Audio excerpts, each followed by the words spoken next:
এই আন্দোলনের প্রধান শত্রু হইল কারা? যারা এটা ক্রেডিট দাবি করবে। একমাত্র ক্রেডিট দাবি করবে একজন, একটা গ্রুপ শুধু ক্রেডিট দাবি করতে পারবে, এছাড়া আর কেউ পারবে। সেটা হলো শহীদরা শুধু। শেখ মুজিব যদি আপনার টয়লেটের জানলা দিয়ে চিরকুট ফিল্ম ভাষা আন্দোলনের নায়ক হইতে পারে, ফ্যাক্ট কোনো ব্যাপার নাকি?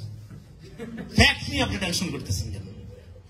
বৈষম্য বিরোধী ও শিবিরের টোনে কথা বলে, শিবির ও শিবিরের টোনে কথা বলে, নাগরিক কমিটি ও শিবিরের টোনে কথা বলে, আর খালি সব দোষ টেম্পোওয়ালাদের। আপনি মাস্টার মাইন্ড শাস্তে যান কেন? আপনি স্মার্ট শাস্তে যান কেন? আমি কিন্তু পলিসি করে দিছি। আর ভাই, যে লোকটা মারা গেছে এর চেয়ে আপনি গুরুত্বপূর্ণ। আসসালামাইকুম, যারা কষ্ট করে আসলেন এবং অনেকক্ষণ ধরে আলোচনা শুনছেন, সবার প্রতি আসলে কৃতজ্ঞতা। আমার তো সব বলেই দিছে, এখন তো আমার মনে হয় আর কোনো কথা নাই। আর এখানে আলোচনা ফরম্যাটের প্রধান বক্তা, বিশেষ অতিথি এরকম কিছু না, সবাই প্রধান বক্তা, সবাই গুরুত্বপূর্ণ কথা বলছে। তো সেদিক থেকে আমি যেভাবে আলোচনা করতে চাইছিলাম, একটা হলো যে একটা পলিটিক্যাল আসপেক্ট, আর একটা হলো তার একটু তাত্ত্বিক থিওরিটিক্যাল আসপেক্ট, দুইটাই করে ফেলছি। তো এখন আমার আসলে কোনো আলোচনা নাই। আমি আপনাদের সাথে কয়েকটা বিষয় একটু ইন্টারেক্ট করতে চাই। মোটামুটি গুরুত্বপূর্ণ আলোচনা করে ফেলছে, যেগুলোর আলোচনা খুবই টাইমলি ছিল, এবং আমরা যে কথাগুলো বলতাম বা অনেকদিন ধরে বলতে আসছিলাম সেগুলো মোটামুটি আসছে। আমি যে জিনিসগুলো নিয়ে ধরেন ইতিহাসকে যেভাবে দেখি বা যাদের লেখা পড়ি, সেই দিক থেকে সেও আলোচনা করে ফেলছে। তো আমি এখন আসলে একটু বিপদে বেড়ে গেছি। তো সেই বিপদ উদ্ধারের জন্য ধরেন আমি একটু, আমার যে নোট ছিল এটা এখন আর কাজে লাগবে না। তো সেক্ষেত্রে আমি ধরেন আপনাদের সাথে একটা খোঁজ গল্প করতে পারি খানিকক্ষণ। সেটা হলো আমাদের ইতিহাসটার আলোচনায় যাওয়ার আগে জুলাইয়ের ব্যাপারটা সেরে নিই অল্প কথায়। জুলাইয়ের ব্যাপারটা, হ্যাঁ, এটা বিপ্লব যারা বলতেছিল তারা আসলে একটা বিপ্লবী উত্তেজনায় ভুগতেছিল। কেন? তারা মনে করতেছে যে বিপ্লব না বললে মনে ইজ্জত থাকবে না। এটা অভ্যুত্থান বললে কি আর ইজ্জত থাকে? বিপ্লবী লাগবে তার। অভ্যুত্থান অনেক বড় ব্যাপার ভাই, অভ্যুত্থান এটা। তো যাই হোক, এখন আরেকটা হলো যে অভ্যুত্থান বলে এটা কোনো ইজ্জতের হেরফের হয় না, এটা ক্রেডিট কারো কমে না বাড়ে না। আর আমি যখন বললাম যে এই আন্দোলনের প্রধান শত্রু হইল কারা? যারা এটা ক্রেডিট দাবি করবে। একমাত্র ক্রেডিট দাবি করবে একজন, একটা গ্রুপ শুধু ক্রেডিট দাবি করতে পারবে, এছাড়া আর কেউ পারবে। সেটা হলো শহীদরা শুধু, অনলি একজন শহীদরা। এর বাইরে যদি কেউ ক্রেডিট দাবি করে বুঝতে হবে আন্দোলনের শত্রু। তারপরে যখন বললাম যে man of the match tournament হাবিজা বিরাটোরিক্স, এটা বললাম হলো দেখি যে আর পারা যাচ্ছে না, ভাগাভাগি এমন জায়গায় যাচ্ছে। এটা ঐক্যের জায়গা থেকে বলছে, যাতে ঐক্যটা ধরে থাকে, যে যাক বাবা তুইও খা কান্দিস না, কিন্তু ঐক্যটা ধরে না। কিন্তু আসলে এইটার ক্রেডিট দাবি করাটাই হলো প্রথম আপনার অন্যায়, এবং এটার আন্দোলনের বিরুদ্ধে দাঁড়ানো আর কি প্রথমত। তো এটা একটু ছোট্ট করে রেসপন্স করা দরকার ছিল। তো যাই হোক, এখন আমরা জুলাই অভ্যুত্থান বিপ্লবের বাইরে কি দেখার কোনো সুযোগ নাই? এই ঘটনাটাকে আছে, সেটা হলো একটা ইভেন্ট। ধরেন, what is an event? Event, being an event, ইভেন্টের মধ্যে দিয়ে যে কোনো কিছু হয়ে ওঠে। ইভেন্ট মানে ঘটনা, বা ফিলোসফিক্যালি ইভেন্ট মানে শুধু ঘটনা না, যে কোনো একটা ঘটনা না। প্রেমে পড়া, বারবার অ্যাক্সিডেন্ট করা, বিয়ে হয়ে যাওয়া, এই ধরনের ঘটনার মতো ঘটনা না। ইভেন্ট হলো এমন একটা ঘটনা, মানে হোয়াট ইজ অ্যান ইভেন্ট? ফিলোসফিতে ইভেন্ট হইলো সেই জিনিস, মানে ধরেন জুলাই ইভেন্ট, 90 ইভেন্ট, 71 ইভেন্ট, বা এরকম যদি স্কেল ইভেন্ট চিন্তা করি, বা যে কোনো কিছুকে কোনো কিছুর ইভেন্ট হওয়ার জন্য কি দরকার বেসিক্যালি? বিপ্লব, অভ্যুত্থান নাকি হাবিজাবি, হ্যাঁ, কে কত বড়? আবার একটা শব্দ বলেছে স্টেক হোল্ডার। এটা কি জিনিস? এটা কি ক্ষুদ্র ঋণ কর্মসূচি? Stakeholder. হ্যাঁ, তো আপনি যাই হোক, আপনার জিজেকের একটা বই আমি আস্তে আস্তে পড়তেছিলাম, ইভেন্ট ফিলোসফিক্যাল ট্রানজিট। সেইখানে অনেক লম্বা আলোচনা, ইভেন্টকে সে অনেকভাবে দেখছে, হেগেলিয়ান মানে থেকে। আর বাদিও, হ্যাঁ, বিইং অ্যান ইভেন্ট, বাদিও এটা আলোচনা করছে ভেরি মাচ হাইডেগারিয়ান কমিউনিস্ট, এটা মার্কুজার ধারা থেকে আলোচনা করে। সেটা একটা টাফ ফিলোসফিক্যাল আলোচনা, সেদিকে আসতে যাব না। তো আজকে জাস্ট আমরা ইভেন্টটা যদি বোঝার চেষ্টা করি, যেটা একটা ইভেন্ট কি না। হ্যাঁ, 24 একটা বিগ ইভেন্ট, অনেক বড় ইভেন্ট, বা প্রপার ইভেন্ট, বড় ছোট যাই বলতে, মানে প্রপার ইভেন্ট। কেন? An event is the effect that seems to exit its cause. এইটা জিজেক বলতেছে যে ইভেন্ট হইতে গেলে যেটা হয়, এইটার যে কজটা, এটার যে কারণটা, এটা ছাড়াইয়া যায়। 71-এ ছাড়াই গেছিল, কারণ 24-ও ছাড়াই গেছে। এটা ইভেন্ট, ফিলোসফিক্যালি এটা ইভেন্ট, আর ব্যাখ্যার দরকার নেই। কেন? এর কারণ যাই থাকুক, এই কারণের মধ্যে ধরেন বৈষম্য আর বিলোপ চাই, পরে ধরেন বৈষম্য বিলোপ হচ্ছে না, দেখা যাচ্ছে বৈষম্য বিলোপ সম্ভব না, তার মানে কারণ যা ঘটনা ঘটছে তার ছাপায় অন্য কিছু, মানে এটা কজটাকে অলরেডি এটা ছাপায় গেছে। কারণ ছিল যে কোটা চাই, কোটা বিলোপ চাই, কিন্তু গেছে আসি নাই। তো ফলে এটার যে কজ, এই কজকে অলরেডি এক্সিট করে দিচ্ছে, এটা একটা পিওরলি একটা ইভেন্ট। হ্যাঁ, সেই যে ইভেন্ট, এখন ইভেন্ট থেকে এবার ইতিহাসে আসি। আমাদের আসলে কোনো ইতিহাস নেই, বাঙালির কোনো ইতিহাস নেই। বাঙালির হয়তো থাকতে পারে কলকাতার হিন্দুদের, হ্যাঁ, ওটা 1000 বছরের ইতিহাস শুরু হবে 47 থেকে, বলবে 1000 বছরের ইতিহাস শুরু হবে 47। ওদের ইতিহাস আছে, শুধু একটা বেদান্তিক ট্রেডিশনের মধ্যে দেখবেন ওদের ইতিহাস আছে, কিন্তু বাঙালি, পূর্ব বাংলা বাঙালি মুসলমানের যে কোনো ইতিহাস নেই। কারণটা হলো ইতিহাস হওয়ার জন্য আপনি দেখবেন যে এই যে ইভেন্ট, আমরা একটা ধরেন আপনার জুলাইকে আমরা আখ্যায়িত করলাম যে এটা একটা ইভেন্ট, কিন্তু এই ইভেন্ট কি ইতিহাস হয়ে উঠতে পারবে? আমার ধারণা পারবে না। আমি বলতেছি কথাটা 100-200 বছরের স্পেন মাথায় রেখে। কেন পারবে না? যে কোনো, এবং 71 কি ইভেন্ট হয়ে উঠতে পারবে ইন এ ফিলোসফিক্যাল সেন্স? আমার ধারণা পারবে না। পারে নাই, যে এতদিন যত পারে নাই, তার কারণটা হলো ইতিহাস হওয়ার জন্য যে জিনিসটা দরকার সেইটা হলো এই ইভেন্টটা, তার ন্যাশনাল ইভেন্টটার একটা সিভিলাইজেশনাল ন্যারেশন দরকার। মানে ধরেন আপনি বললেন 1000 বছরের বাঙালি, শুরু করলেন 47 থেকে, 2 দিন পরে বোঝা যাচ্ছে এটা বন্ডামি নিচ্ছি না আমরা। তাহলে এখন 71-এর ব্যাপার বা 24-এর ব্যাপারও যে এই ঘটনা ঘটতেছে, বিকজ অফ আমরা আমাদের ইতিহাসটা রিলেট করতে পারতেছি না। আপনার এটা একটা খাপছাড়া ভাবে শুরু করতেছি। হ্যাঁ, এবং বাঙালিদেশে বাঙালি জাতি এমন ভাবে শুরু হয়েছে 47 একটা নোক্তা দিয়ে, এরপর 71 এমন ভাবে দাঁড়াই গেছিল যে 71-এর আগেও কিছু নাই, পরেও কিছু নাই। এটা জগদ্দল পাথরের মধ্যে জায়গা পড়ছিল, যেই কারণে 71-এর বিরুদ্ধে, মানে 71 আওয়ামী ন্যারেশনের বিরুদ্ধে একটা আমাদের ধরেন অবস্থান নিতে হইলো, অভ্যুত্থানটা করতে হইলো। তাহলে সেক্ষেত্রে এরপরও যে আমাদের ইতিহাস হবে না, কারণ হলো আমরা আমাদের সিভিলাইজেশনাল ন্যারেশনের ব্যাপারে কনফিউজড। আমরা এখনো বেদান্তিক ট্রেডিশন বা ইন্ডিক যে সভ্যতা, যেটা বলে সিন্ধু সভ্যতা, যে সভ্যতাতে বেসিক্যালি বাঙালি মুসলমানের কোনো অগ্রাধিকার নেই, বাঙালি মুসলমানের কোনো অংশগ্রহণই নেই, সেইটার সাথে আপনাকে রিলেট করা হয়। এই কারণে আপনি কোনো ইতিহাসের অংশ না। এখন আপনাকে যদি একটা সিভিলাইজেশনের অংশ হিসাবে না দেখা হয়, আপনার কোনো ইভেন্ট ইতিহাসের মর্যাদা পাবে না। আপনি যখন একটা সিভিলাইজেশনের অংশ আকারে হাজির করবেন নিজেকে, তখনই মাত্র এই ধরনের ইভেন্ট গুলো একটা ঐতিহাসিক তাৎপর্য পাবে। এখানে তো 1000 ইভেন্ট থাকতে পারে, 100 ইভেন্ট থাকতে পারে, অনেকগুলো ইভেন্ট মিলাইয়া একটা লম্বা টাইম স্কেলের মধ্যে আপনি আপনার পলিটিক্যাল কমিউনিটিকে আইডেন্টিফাই করবেন, এটা গ্লোবাল স্কেলে। তো সেই ক্ষেত্রে বাঙালি মুসলমানের যে এই যে সিভিলাইজেশনাল রুটটা, এইটা ঠিক করা হয়নি। এটা ঠিক করা হয়নি কারণ হলো আমরা ধৈর্যই নিচ্ছি যে রাজনীতির সাথে ধর্মের কোনো সম্পর্ক নাই, এইভাবে আমরা রাজনীতিকে ফ্রেম করব। হ্যাঁ, এখন আশিস নন্দীর বিখ্যাত কথা হলো যে ধর্মকে রাজনীতি থেকে আলাদা করে, সে না বুঝে ধর্ম, না বুঝে রাজনীতি। গণতন্ত্র একটা ধর্মীয় ব্যাপার, ক্রিশ্চিয়ানিটির একটা লিবারাল ভার্সন তো আপনার ধরেন ডেমোক্রেসি, তো সমস্যা হচ্ছে না। তা আপনার ফলে বাংলাদেশে ইসলাম প্রশ্নটা এখন, মানে ইসলামের প্রশ্ন, ইসলামিজম বলছে, ভালো শব্দ। তাহলে ইসলামিজমের ব্যাপারটাকে আপনি কিভাবে ডিল করবেন এবং সেইটার আলোকে আপনি কি ধরনের একটা রাজনৈতিক কাঠামো বা আপনি কিভাবে নিজেকে শাসিত করবেন বা শাসন করবেন, তার একটা ফয়সালা যদি না করতে পারেন, তাহলে এই ধরনের ইভেন্ট গুলো আপনার কোন ঐতিহাসিক মর্যাদা লাভ করবে না। সেই জন্য আমাদের আসলে যে আব্রাহামিক ট্রেডিশন, যে সিভিলাইজেশন, আমরা আসলে সেই সিভিলাইজেশন বিলং করি। আমরা কোনো বেদান্তিক সিভিলাইজেশন বিলং করি না। হ্যাঁ, ফলে ওই সিভিলাইজেশন নিয়ে আমি বহু আলোচনা করছি, আজকে সেই আলোচনা রিপিট করবো না। তো এই জন্য আমাদের ইতিহাসের চর্চাটা কি হয়, একটা ইভেন্ট ঘটলে ওইটাতে কে কত দখল নিতে পারবে তার প্রতিযোগিতা শুরু হয়েছে। তারপরে 2 দিন পরে দেখা যায় আচ্ছা এটা তো পুরাটা একটা ভণ্ডামি ছিল, মিথ্যা বয়ানের ভরা ছিল, পরে আবার এটার বিরুদ্ধে দাঁড়াইতে হয়। তো বাংলাদেশে এই পর্যন্ত ইতিহাস নামে যা ঘটছে, সে ঘটনাটা কি ঘটছে, আমাদের এখানে ইতিহাস চর্চা বলতে এই ইভেন্ট গুলোকে কেন্দ্র করে যা হয়েছে, সেক্ষেত্রে আপনার ধরেন 3টা ঘটনা বলতে পারি আমি। সেটা হলো যেখানে ইতিহাসের ধারণাটা হলো রিমেম্বারিং পাস্ট, মানে আমরা অতীত পূজা করছি। তারপরে হলো forgetting present and endanger future. আমরা অতীত পূজা করছি, বর্তমান ভুলে গেছি এবং ভবিষ্যৎকে এটা বিপদগ্রস্ত করে তুলছি। এই হলো আমাদের ইতিহাস চর্চার ধারা। আমাদের ইতিহাস চর্চার ঐতিহ্য যদি বলেন, আমাদের ইতিহাস চর্চার মোটিভ যদি বলেন, এখন এই মোটিভের আলোকে এইটাই হলো আমাদের ইতিহাসের ব্যাপারে আন্ডারস্ট্যান্ডিং, কালেকটিভ আন্ডারস্ট্যান্ডিং। এইটা কেউ যদি তর্ক করতে চায় আমি রাজি আছি।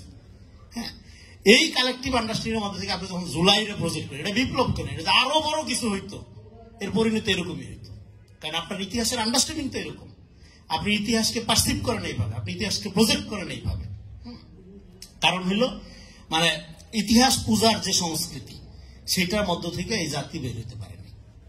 কোনো কিছু হইলে সে আগে পূজা দেওয়া শুরু করে, এবং তারপরে সে একটা বাইনারি আবিষ্কার করে, তুমি এর পক্ষে না বিপক্ষে, তুমি কোন দিকে ছিল, এজ ইফ এর বাইরে, এর মাঝখানে বা এর বাইরে আর কোনো অপশন নেই কারোর জন্য। হ্যাঁ, তো এখন ইতিহাসের সাথে ক্ষমতার সম্পর্ক, এগুলো আমরা সবাই জানি, আলোচনা হয়ে গেছে। তো ইতিহাসের সাথে ক্ষমতার সম্পর্ক এটা কিভাবে হয়, কিন্তু একটা ইতিহাসই নেই, তারপর এখানে ক্ষমতা আছে, এই জন্য ইতিহাসকে সে তার টেম্পোরারি দখল করে, এক গাদা পচা কবি সাহিত্যিক ধরেন ভাড়া করে, তারে দিয়ে কারি বই লেখায়। হ্যাঁ, আমার মনে হয় মৃত্যুর পরে সবচেয়ে বেশি বইয়ের লেখক শেখ মুজিবুর রহমান, সব বই মৃত্যুর পরে বাইরেছে। হ্যাঁ, মোহরক আছে না, তো আপনি এগুলো নিয়ে ভালোভাবে আমার মনে হয় যে গবেষণা করা দরকার, দেখা দরকার যেগুলো কিভাবে লেখা হয়েছে, কোন ল্যাবরেটরি থেকে এটা বাইরেছে। হ্যাঁ, তো আপনার এই জন্য আমাদের আসলে ইতিহাস নিয়ে আলোচনাটা শুরু করতে হবে, একদম শুরু থেকে শুরু করতে হবে। আপনি আবার কেন আপনার ইতিহাস দরকার, কারণ আপনার আইডিয়া অফ বাংলাদেশ বলতে কি বোঝায় সেই জায়গা থেকে আপনার শুরু করতে হবে। আপনি কেন ইতিহাস চান? ইতিহাস মানে সন্তানিক না, ইতিহাস কি? History is nothing but a particular agency of knowledge system. Factfulness is not necessary truthfulness. ফ্যাক্টের দুই পয়সার দাম নেই। আপনি জুলাই পক্ষে ছিলেন না বিপক্ষে ছিলেন, আপনি শিবির ছিলেন না বিএনপি ছিলেন, ডাজন্ট ম্যাটার এনিথিং। ইতিহাসে এটা কিছু আসে যায় না। ইতিহাসে আসে যায় আপনি কোন জ্ঞান কাণ্ডের দ্বারা, কোন জ্ঞান কাঠামোর দ্বারা, কোন ধরনের ন্যারেশনের দ্বারা, কোন ধরনের প্রজেকশনের দ্বারা আপনি ব্যাপারটাকে হাজির করতেছেন, সেইটাই আপনার পরিচয় নির্ধারণ করবে, সেটাই আপনার ইতিহাস তৈরি করবে। সেই ক্ষেত্রে আমাদের এখনকার যে ইতিহাসের আন্ডারস্ট্যান্ডিং, সেদিক থেকে আমাদের দেখতে হবে যে আইডিয়া অফ বাংলাদেশ, আপনি বাংলাদেশের ব্যাপারে স্পিরিট অফ বাংলাদেশ, এইটাকে আপনি কিভাবে ধারণ করেন, সেটাই তো আপনার চিন্তার মধ্যে না। আপনি ইতিহাস দিয়ে করবেন কি? আপনার ভুরি ভুরি ঘটনা আছে, থাকলেই কি আপনি একটাও কাজে লাগাতে পারবেন না। কারণ হলো আপনার আইডিয়া অফ বাংলাদেশ, এটা আপনি চিন্তা করেন নাই। আপনার কমিউনিটি, আপনি একটা বাংলাদেশকে কি রাষ্ট্র আকারে, কি পলিটিক্যাল কমিউনিটি আকারে গড়ে তুলতে চান, সেই ব্যাপারে আপনার কোনো দার্শনিক ফয়সালা নেই। ফলে আপনার এই সমস্ত ইভেন্ট আপনাকে একটা ঐতিহাসিক ন্যারেশন প্রডিউসের ক্ষেত্রে কোনো হেল্প করতে পারে না। এই পয়েন্টটা কিন্তু খুব গুরুত্বপূর্ণ। এই জন্য আমাদের ইতিহাস ওই অর্থে খুব একটা দরকার নেই, ইতিহাস আমাদের নাই আমাদের। হ্যাঁ, আমাদের যেটা দরকার philosophy of history, Hegelian sense. হ্যাঁ, তো আমরা যদি এইটার ফিলোসফি অফ হিস্ট্রিটা বুঝতে পারি, যে আপনি কিভাবে আপনার কমিউনিটিকে, ধর বাংলাদেশকে আপনি কনসিভ করবেন, সেভাবে আপনি ইতিহাস প্রডিউস করবেন। শেখ মুজিব যদি আপনার টয়লেটের জানলা দিয়ে সিরকট ফিল্ম ভাষা আন্দোলনের নায়ক হইতে পারে, ফ্যাক্ট কোনো ব্যাপার নাই। ফ্যাক্ট নিয়ে আপনি টেনশন করতেছেন কেন? ফ্যাক্ট কোনো সমস্যা না। তাহলে ইতিহাসের ব্যাপারটা আপনার বুঝতে হবে, এটা টোটালি একটা মানে এটা ফিকশনাল ব্যাপার, এটা বয়ানের ব্যাপার, পুরাটা এটা প্রজেকশনের ব্যাপার। আপনি প্রজেক্ট করেন, অসুবিধা নেই, আপনি জাতির পিতা, কোনো সমস্যা নেই। ডেফিনেটলি আপনি অনেকভাবে বলতে পারেন। তো এই জন্য আপনার ওই আইডিয়া অফ বাংলাদেশটা আগে আপনি চিন্তা করতে পারতে হবে, এরপর ইতিহাস আপনাকে সহযোগিতা করবে, ল্যাঙ্গুয়েজ আপনাকে সহযোগিতা করবে, ইমাজিনেশন আপনাকে সহযোগিতা করবে। তো ওই স্পিরিটটা আমাদের ইনোসেন্সি, পবিত্রতা, ট্রুথফুলনেস, ট্রান্সপারেন্সি অ্যান্ড ট্রান্সিডেন্টাল ক্যাপাসিটি। এটা আপনি একটা ইমাজিন করলেই হবে না। ইমাজিন করলেন আপনি আপনার বংশের লোক যদি সেরা ধরেন, হ্যাঁ, তাইলে হবে না। এটার মধ্যে একটা ট্রান্সিডেন্টাল স্পিরিট থাকতে হবে, যেটা রিয়েলি আপনার সময়কে, আপনার যে বর্তমান যে জাপিদের সময়, এটাকে ছাড়াই যাবে, ছাড়া এটা আগামী দিনে ইভলভ করবে, এবং এটা নতুন নতুন ন্যারেশনের মধ্যে, নতুন নতুন ইন্টারভেনশনের মধ্যে দিয়ে এটা ডালপালা গজাবে। এটা আপনার বহুমাত্রিক হইতে হবে, সহজ বাংলা কথায় আর কি। হ্যাঁ, তো এই জন্য আপনার এবং আপনার এই জন্য আমাদের ইতিহাসের ক্ষেত্রে যেটা হয়, যে আমরা মূলত যেটা করি ইতিহাসকে, সেটা হলো ইতিহাসকে আমরা পূজা করি, কারণ আমরা ইভেন্ট, হিস্ট্রি এবং আপনার এর সাথে যে ক্ষমতার যে সম্পর্ক, সেটাকে আমরা ঠিক ওইভাবে রিড করি না। আপনার কেন ইতিহাস, আপনার ইতিহাসকে আপনি কিভাবে দেখবেন? ইতিহাস তো পূজার ব্যাপার না। হ্যাঁ, দ্য পাস্ট ইজ আপনার the past is to be respected and acknowledged but not to be worship. হ্যাঁ, আপনি এটা রেসপেক্ট করেন, একনলেজ করেন, কিন্তু এটা পূজা করেন না আপনি দয়া করে, সর্বনাশ হয়ে যায় পূজা করলে। এবং আমাদের এখানে যে ইতিহাসের ব্যাপারে যে মানুষের আন্ডারস্ট্যান্ডিং, এটা তবে এটা একটা কালেকটিভ মূর্খতার মধ্যে আমরা আছি। মানে এই সেঞ্চুরিতে, মানে 21st সেঞ্চুরিতে মূর্খতা এটা না যে আপনি লিখতে পড়তে পারেন না, এটাকে মূর্খতা বলে না। এখনকার মূর্খতা হইল যেটা আপনার সহজ করে বললে যে হু ক্যান নট মানে রিলার্ন, হু ক্যান নট আপনার যেটা আপনি আগে শিখছেন সেটা আনলার্ন করতে যদি না পারেন, আনলার্ন করে যদি আপনি মানে রিলার্ন করতে না পারেন, তাইলে আপনি অশিক্ষিত। আপনি পড়তে লিখতে পারেন, আপনার পিএইচডি সার্টিফিকেট আছে 10টা 12টা, হ্যাঁ, ভালো ভালো ইউনিভার্সিটি আছে, কোনো সমস্যা নেই, আপনি অশিক্ষিত। কারণ আপনি আপনার এন্টার কোর্সটা আনলার্ন করতে পারেন নাই, কইরা আবার রিলার্ন করতে পারেন না, এই কারণে আপনি অশিক্ষিত। ফলে আমাদের এই কালেকটিভ অশিক্ষার ব্যাপারটা যখন আমি বলি, লোকজন এটা ভালোভাবে নেয় না, কারণ এখানে তো ধরেন বুদ্ধি বাঁচালো তাকে এখানে বুদ্ধিজীবিতা মনে করা হয়, হ্যাঁ, এটা একটা বড় সমস্যা। তো এই জায়গা থেকে আমাদের এই কালেকটিভ অশিক্ষার কারণে আমাদের ইতিহাসের ব্যাপারে এরকম কোনো বুদ্ধি তৈরি হয়নি। হ্যাঁ, ইতিহাসের বুদ্ধি তৈরি না হওয়ার কারণে আমাদের এখানে ক্ষমতাটা সবসময় একটা টেম্পোরাল, একটা আপনার ধরেন চরদখলের লড়াই আকারে রয়ে গেছে, আপনার কোনো প্রজেকশন হয়নি আর কি। তো এখন আপনি বাংলাদেশকে যদি এখন আপনি দেখেন, এখানে 71-এর ঘটনাটা দেখেন, 71-এর ঘটনাটা রিড করলে আপনি 24-এর ব্যাপারটা বুঝতে পারবেন। এই আলোচনা খানিকটা আসছে এখানে। 71-এর ঘটনাটা যাই ঘটুক এখানে, এইখানে কিন্তু বয়ানের উপর দিয়া এই গোষ্ঠীটা শাসন করে গেছে, ফ্যাক্টের উপর দিয়ে না। কিন্তু আওয়ামী লীগের লোকজন তো কিন্তু এখানে যুদ্ধ করেনি। আপনি মুক্তিযুদ্ধের শহীদদের তালিকা নেন, আর ওই আমলের আওয়ামী লীগের বড় বড় নেতাদের লিস্টটা নেন এলাকার, দেখবেন কয়টা গেছে মুক্তিযোদ্ধার, কয়টা শহীদ হয়েছে। এটা জনযুদ্ধ ছিল। কিন্তু জেনারেশনের মধ্যে দিয়ে আমি একটু আগে যে কথা বললাম সেটা প্রুফ তো এটাই 71। এখন বাংলাদেশের ঘটনাটা কি ঘটতেছে? এখন যেহেতু 71টার ন্যারেশনটা ছিল একটা ফাঁপা, empire of falls, Awami League 71-এর ব্যাপারে মিথ্যা বলছে, মানে আওয়ামী লীগের ন্যারেশনটা ভুয়া ছিল, তার মানে জামাত সঠিক, তাই না? এটাই তো ব্যাপারটা হওয়ার কথা, তাই না? এখানে আওয়ামী লীগ ফলস, জামাত তো ঐতিহাসিকভাবে তার যে পজিশনটা নিচ্ছে সেটা সে ঐতিহাসিকভাবে পরাজিত হয়েছে, তার পুরা ফোর্সটাই পরাজিত হয়েছে, সে যাকে ধরেন সাপোর্ট দিচ্ছে আনফর্চুনেটলি। তো সেক্ষেত্রে তাহলে এখন যদি জামাত মনে করে আছে তাহলে তো 71-এর বিরুদ্ধে অভ্যুত্থান হয়ে গেছে, হ্যাঁ, 24-71-এর আওয়ামী ন্যারেশনের বিরুদ্ধে অভ্যুত্থান হয়েছে, কিন্তু জামাতের পক্ষে হয়েছে। বা জামাত যদি অভ্যুত্থানটা করতো, তুমি কে আমি কে রাজাকার রাজাকার এই স্লোগান দিয়া, Jamaat Islam banner, Jamaat will be next power, চোখ বন্ধ করে জামাত ক্ষমতা ছিল যেত। কিন্তু অভ্যুত্থানটা জামাতের ছিল না, অভ্যুত্থানটা ছিল, এটার সাবজেক্টিভিটি ছিল প্লুরাল। এই জন্য এখন আপনি মেজর ডালিম কেন যদি জাতির ভিতও বানান, খুব বেশি লাভ হবে, কোনো সমস্যা নেই। মুক্তিযোদ্ধা ফ্যাক্ট তো ডাজন্ট ম্যাটার, আগেই বলে নিচ্ছে আল্লাহ। আপনিও জাতির পিতা 24-এর, অসুবিধা মেজর ডালিম মুক্তিযোদ্ধা 2 বছর দাম ছিল পুরা পিরিয়ডে, দেশেই তো থাকতে পারেনি। শুধু মুক্তিযুদ্ধ না, 75-এর অভ্যুত্থানেরও সে নায়ক। সেটার ইনহিউম্যান আপনার সাইড আছে, সেটা সবাই পছন্দ করবে, সেটা আমি বলতেছি না। বলছি মানুষ তো সেটা সেলিব্রেট করছিল 75-এ, সেটার তো নায়ক তারা, হ্যাঁ। কিন্তু আমি বলছি এর মধ্যে কি, তার মানে এই বাইনারির মধ্যে দিয়ে আপনি যদি মনে করেন যে আপনার ফায়দা নিয়ে যাবেন, তাহলে 71-এ যে ভুলটা আপনি করছেন, এইটার যে জনযুদ্ধটা ছিল সেটা ইগনোর করছে সবাই। আওয়ামী লীগ ইগনোর করছে জনযুদ্ধটা, ইগনোর করে এটা সে তার ক্ষমতার প্রয়োজনে যে ন্যারেশনটা দরকার সেটা তারা রুল করছে 54 বছর, হ্যাঁ। এখন 24-এ এসেও আপনি সেই মনোপলি করতেছেন, এটা গণ অভ্যুত্থান, এটা পপুলার আপরাইজিং, যার সাবজেক্টিভলি প্লুরাল, সেটা আপনি বৈষম্য বিরোধী ও শিবিরের টোনে কথা বলে, শিবির ও শিবিরের টোনে কথা বলে, নাগরিক কমিটি ও শিবিরের টোনে কথা বলে, আর খালি সব দোষ টেম্পো আলাদের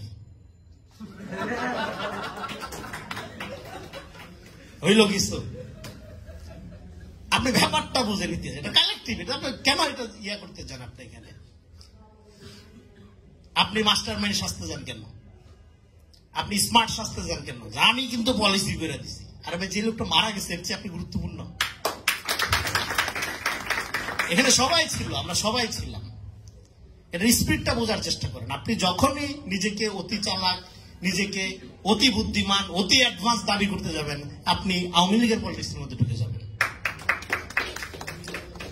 জামাত ইসলামের অনেক লোককে আমি পার্সোনালি পছন্দ করি, জামাত ইসলামের রাজনীতি পছন্দ করি না, হ্যাঁ, কিন্তু আমি এই ফোর্সটাকে মনে করি বাংলাদেশের সামাজিক পলিটিক্যাল স্টেবিলিটির জন্য এবং ইন্ডিয়াকে দৌড়ের উপর রাখার জন্য জরুরি।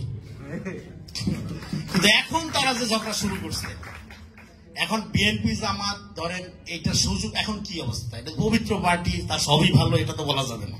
হ্যাঁ, এখন সময় হলো আমাদের এই আওয়ামী ফ্যাসিবাদের পুরা পিরিয়ডের কারণে আমাদের কারোই রাজনৈতিক কোনো বিকাশ হয়নি। এখন আপনার নিজেদের রাজনীতি বিকাশের সময়। আপনারা প্রতিযোগিতা করবেন কে কত ভালো পলিটিক্যাল প্রপোজাল জাতিকে দিতে পারে, আপনারা কার কত ছিদ্র আছে খুঁজে বের করেন, তারপরে যে যারের বড় বাস আছে কাটা শুরু করেন। হইল কিছু? আপনি যখন নিজেকে বিকশিত করবেন, ও টেম্পো দখল করে, আপনি যে সচিবালয় দখল করেন, ও তো মজলুম না। এই ঝগড়া আপনি চিন্তা করেন না কেন? এই ঝগড়াটা আপনি যদি করেন, 15 বছরে কি করার চেষ্টা করা হয়েছে? আপনাদের এই বিচ্ছিন্নতাটাই তো ধরেন একটা মানে আপনাদের যে এনিমি, তাদের সবচেয়ে বড় অর্জন হবে আপনারা যদি এই ঝগড়ায় লিপ্ত হয়ে যান। বাংলাদেশে মানে জামাত, বিএনপি এবং এই দলগুলোর ঐক্য, যে এই ঐক্যের বিরুদ্ধেই তো পুরা সময় ধরে ধরেন কাজ করছে পুরা ফ্যাসিস্ট রিজিমটা, এবং আমাদের ওই পারের যারা তাদের স্বামী তারা। হ্যাঁ, তো এখন আপনি যে মুখোমুখি দাঁড়াচ্ছেন, কার পলিটিক্স করতেছেন, কিসের প্রজ্ঞা চর্চা করেন আপনি? আপনারা একজন আরেকজনের যে ছিদ্র অন্বেষণ করছেন এবং একজন আরেকজনের চেয়ে কত ভালো এটা প্রমাণ করার যে চেষ্টা করতেছেন, করার মধ্যে আপনি কার উপকার করতেছেন? এতে সমাজে তো বিএনপির স্টেক বাড়তেছে না, পলিটিক্যালি জামাতেরও তো বাড়তেছে না। আপনি তো নিজেকে বিকশিত করবেন। আমার দুঃখটা হইলো এইটা, মানে আমি কারো বিপক্ষেও না, কারো পক্ষেও না।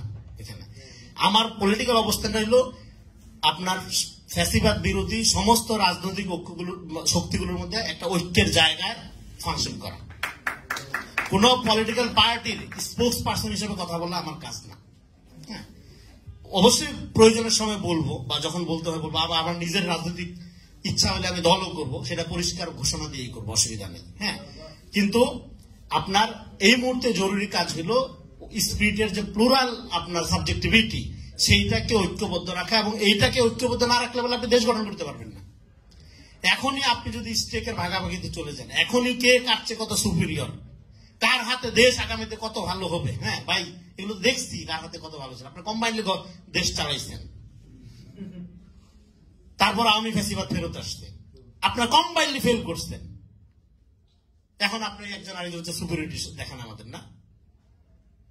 একটা সুযোগ আসছে ফ্যাসিবাদের পতনের পরে, আপনারা নিজেদের রাজনীতিকে বিকশিত করেন। হ্যাঁ, এখন বৈষম্য বিরোধী বা আপনার নাগরিক কমিটি বা অন্যান্য আরো যারা আছে ছাত্রদের, এদেরও কাজ কি? এদের কাজ হলো এই 24-এর অভ্যুত্থান, জেনজি অভ্যুত্থান যেটা আমি বলি, জেনজির যে স্পিরিটটা, এই যে বিদায় পৃথিবী, হ্যাঁ, এইটাকে বোঝা। এখানকার পলিটিক্সটা কি? তত্ত্বকথা বাদ দিলে পলিটিক্সটা হইল আপনার রক্ত গরম মাথা ঠান্ডা। আপনি এই পলিটিক্সটা করেন, আপনার রক্ত গরম মাথাও গরম, দুইটাই গরম। মাথা ঠান্ডা তো দেখতেছি না কোথাও। মানে এটা তো দেয়ালে দেয়ালে লেখা। আপনার জেনজির এই যে আপনার প্রজ্ঞা অভ্যুত্থানের মধ্যে দিয়ে তৈরি হইল, সেটাকে আপনি পলিটিক্যালি ট্রান্সলেট করেন, নেশন দাঁড়ায় যাবে।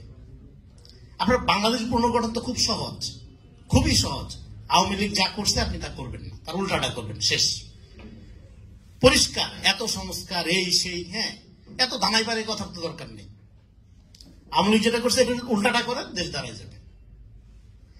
এখন সেই জায়গা থেকে আপনার হ্যাঁ যে আপনার ফলে 71-এর এই যে কোর্সটা, এটা থেকে শিক্ষা নিতে হবে আপনার। এখন জামাত ইসলামের লোক ভাইদের একটা ধারণা হলো, যেহেতু এখানে একটা অভ্যুত্থান হয়েছে, 71-এর চেতনা পরাজিত হয়েছে, তার মানে আমরা এখন 71-এর যে ট্যাবর কারণে এতদিন আমাদের আওয়ামী লীগ হ্যাঁ দৈরা বাইদা পিটাইছে, এটা থেকে আমরা মুক্ত হয়ে যাব। হ্যাঁ, এখন আমরা রাজনৈতিক ভাবে বিকশিত হইব। হ্যাঁ, এটা পারতেন আপনি যদি অভ্যুত্থানটা আপনার নেতৃত্ব হইত। 71-টা আপনার সিরিয়াসলি অ্যাড্রেস করতে পারতে হবে। এটা ওই প্রজন্মের ব্যাপার এরকম না, ব্যাপার হলো আপনার আইডিয়া অফ বাংলাদেশের সাথে সম্পর্কিত। আপনি যদি অ্যাড্রেস করতে না পারেন, আপনার এখানে যতই পটেনশিয়াল লোকজন থাকুক, আপনি যতই ভালো প্রস্তাবনা নিয়ে হাজির হন, আপনি যতই অন্যদের চেয়ে সুপিরিয়র হন, সব দিক থেকে সেরা হন, আপনি বাংলাদেশের পলিটিক্সে কোনোদিনও মেইনস্ট্রিম হইতে পারবেন না। লেখা রাখেন,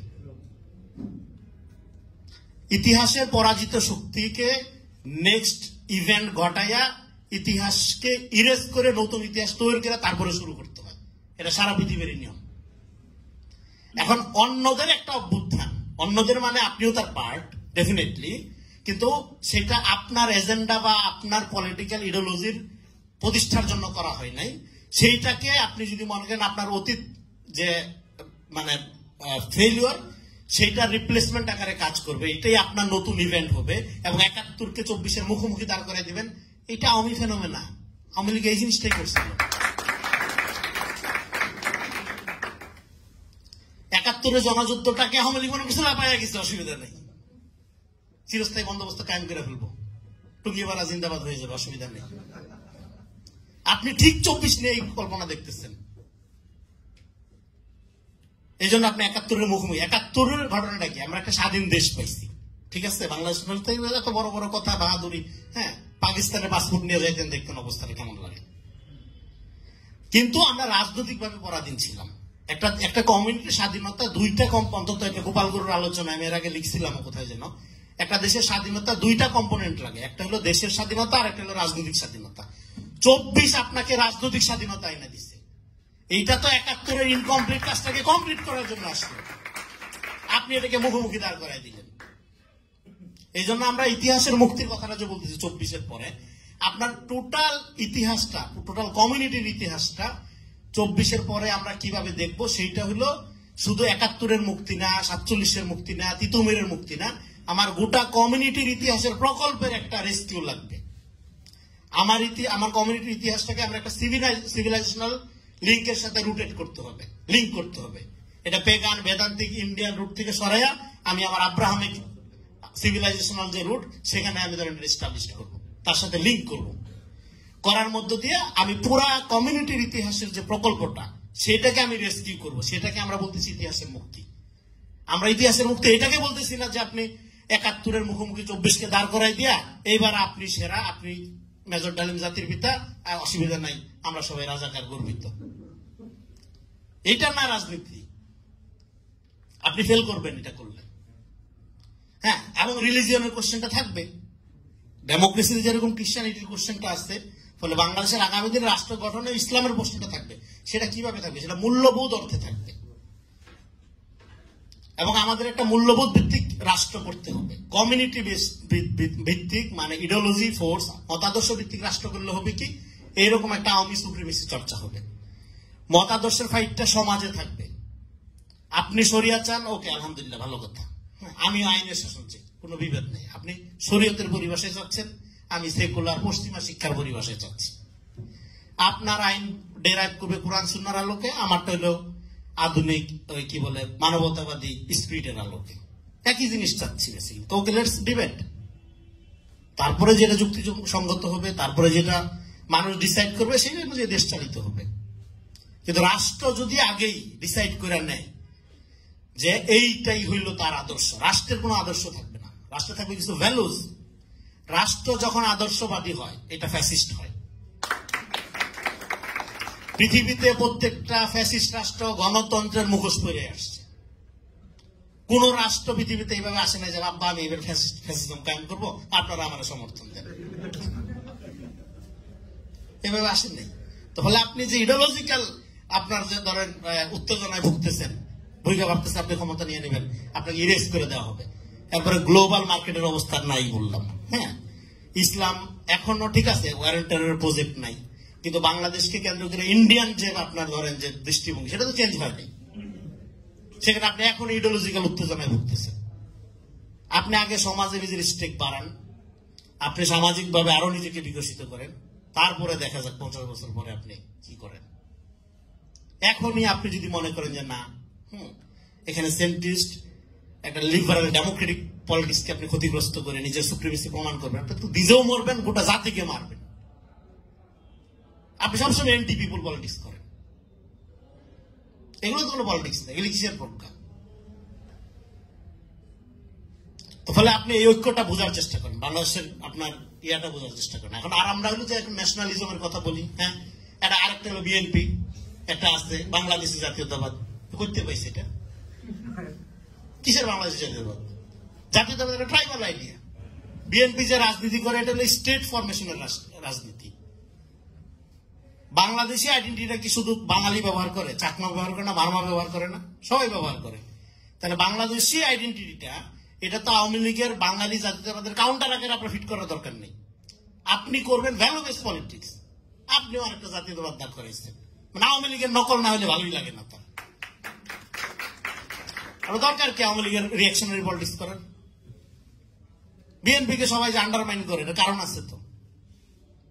সে তার পলিটিক্স, সে একটা ডেমোক্রেটিক ফোর্স, কিন্তু সে তার পলিটিক্স ঠিক করে আওয়ামী লীগের সাপেক্ষে, আওয়ামী লীগের স্কেল দিয়ে সে নিজেকে মাপে।